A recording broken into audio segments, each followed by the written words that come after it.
Le Credo a été officiellement créé en janvier 1990, mais évidemment, ça a pris quelques mois préalables. Ça fait donc 25 ans que le Credo travaille les dossiers environnementaux avec les partenaires, les citoyens.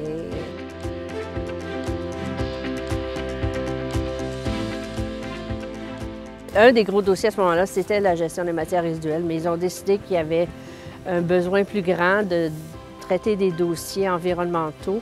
Et il y avait déjà quelques régions au Québec qui avaient des conseils régionaux de l'environnement. En fait, il y a toutes sortes de dossiers en environnement. On les a tous ici. Je pense que le transport, c'est certainement un élément qui a un impact évidemment sur l'aménagement de nos villes et villages. Donc, l'automobile prend beaucoup de place, comme dans plusieurs villes nord-américaines.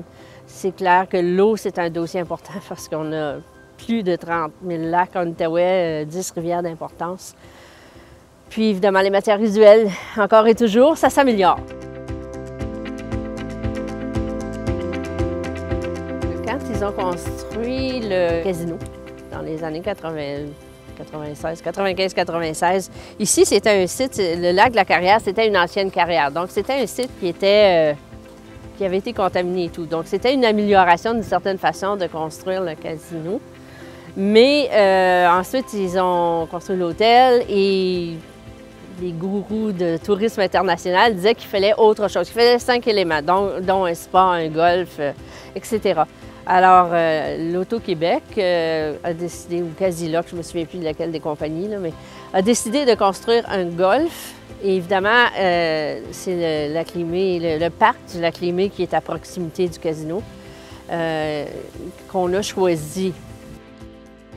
Donc, le Credo réunit les groupes de citoyens avec le Club des ornithologues. On a fait une réunion parce qu'il y a des enjeux sociaux, environnementaux et économiques. C'est vraiment un dossier de développement durable. On a réussi à avoir 14 000 signatures qu'on a déposées au Parlement du Canada parce que la Commission de la capitale nationale, c'est une juridiction fédérale. Et puis, après ça, on a fait une marche en novembre 2002. Une belle journée de pluie. Il y avait 2000 personnes qui se sont réunies. On a fait une marche le long du boulevard de la Carrière, c'était devant le terrain du casino pour démontrer que les gens étaient contre ce projet.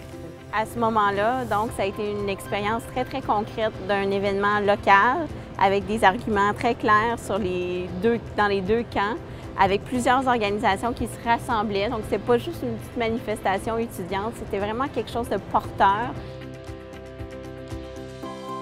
Donc, pour moi, ça a été un aspect vraiment tournant dans mon apprentissage à l'engagement puis au militantisme parce que cet événement-là avait tous les ingrédients pour bien fonctionner. Puis en plus, bien, ça fut quand même un succès, c'est-à-dire que le projet de golf a été abandonné. Donc, je ne pouvais pas demander mieux à cette époque-là dans mon apprentissage de l'engagement environnemental.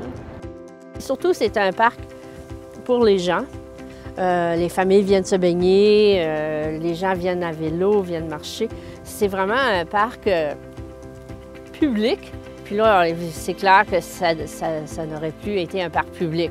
Même s'ils disaient que tout le monde aurait accès pour jouer au golf, on s'entend que c'était un golf particulier parce qu'ils essayaient de protéger le plus d'arbres possible. Et même ça, c'était absolument effrayant de penser qu'ils allaient mettre un golf avec tout ce que ça entraîne au niveau des pesticides, etc.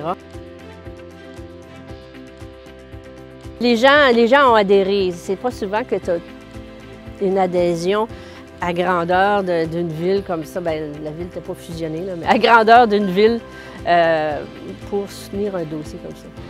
Aujourd'hui, on se rend compte que tous les gens sont très informés sur les enjeux environnementaux. C'est pas un secret pour personne. Tout le monde semble être de bonne foi, de vouloir faire des changements, mais il y a une contradiction vraiment très grande entre ce qu'on sait, qu'est-ce qu'on a comme information, puis ce qu'on est capable de mettre en œuvre. Puis c'est peut-être ça le problème, le plus grand problème La contradiction entre ce qu'on sait qu'on devrait faire pour l'environnement puis ce qu'on ne change pas dans nos modes de vie au quotidien.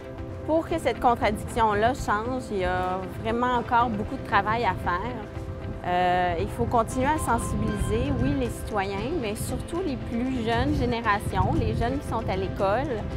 Si on entre dans leur façon de penser que oui, on peut changer nos comportements, nos habitudes, nos façons de consommer, mais ces jeunes-là vont grandir avec un comportement d'éco-citoyen. Déjà, à la base, ils seront éco-citoyens. Il y a un élément par rapport à la culture globale. Si nos dirigeants nous disent que c'est le temps de changer également, on va suivre la cadence.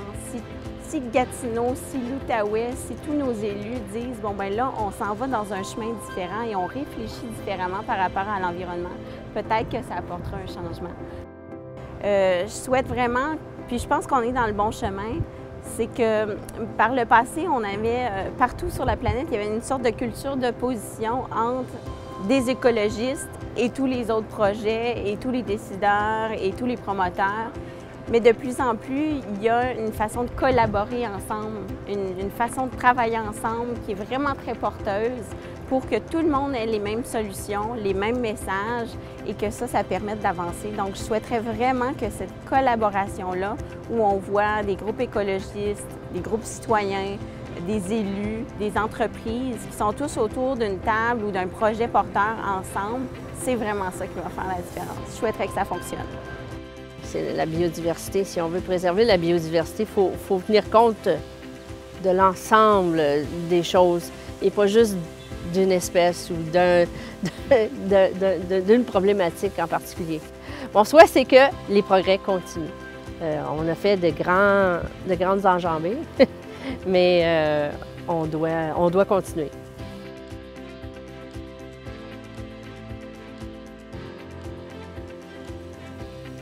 Les enjeux environnementaux, ce qui est bien avec ces thématiques-là, c'est que vraiment tout le monde peut faire une différence.